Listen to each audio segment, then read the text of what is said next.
Hi, it's me again, Shane Gomez, and this is my home-based, affordable, and healthy recipe number 2. And for today's video, ay magluluto tayo ng eggplant and tomato patties. So, simulan na natin!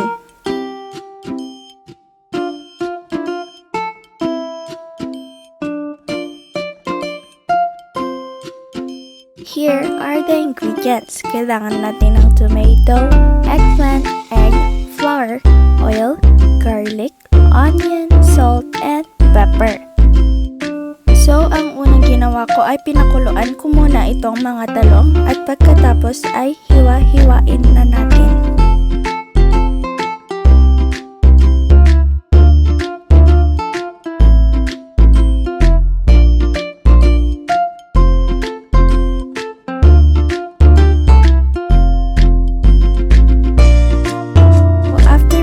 Ng talong, isunod na natin ng kamatis. Ganon din, hiwa-hiwain din natin ito ng maliliit.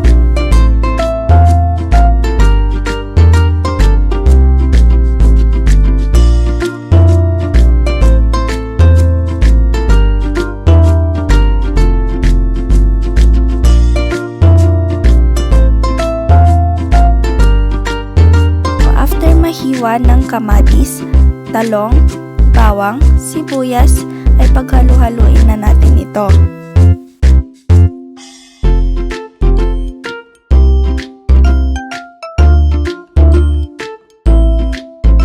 Ilagay na natin ang dalawang egg. Next, ang flour. Halo-haluin lang natin. Maglagay na rin tayo ng salt and pepper. Halo-haluin lang natin itong mabuti at pagkatapos ay painitin na natin ang kawali. After uminit ng kawali, ilagay na rin natin ang oil. O ayan yung unang salang, which is palpak kasi kinulang sa harina. Nung i-flip ko na is nadurog ito. So, kailangan tansyahin natin mabuti ang ilalagay nating flour. Ayan, magdagdag lang tayo para mag-form ito at hindi madurog.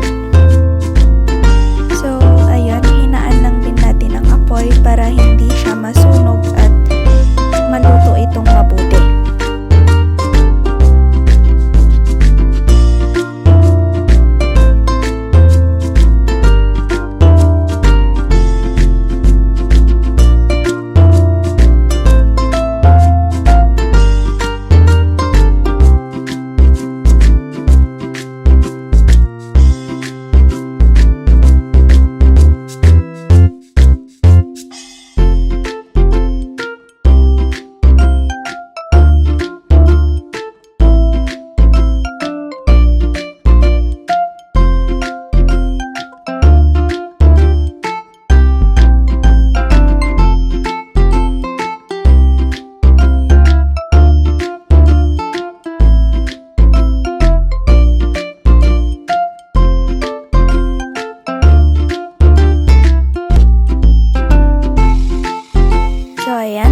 Luto na ang ating home-based, affordable, and healthy recipe number 2, which is ang eggplant and tomato patties.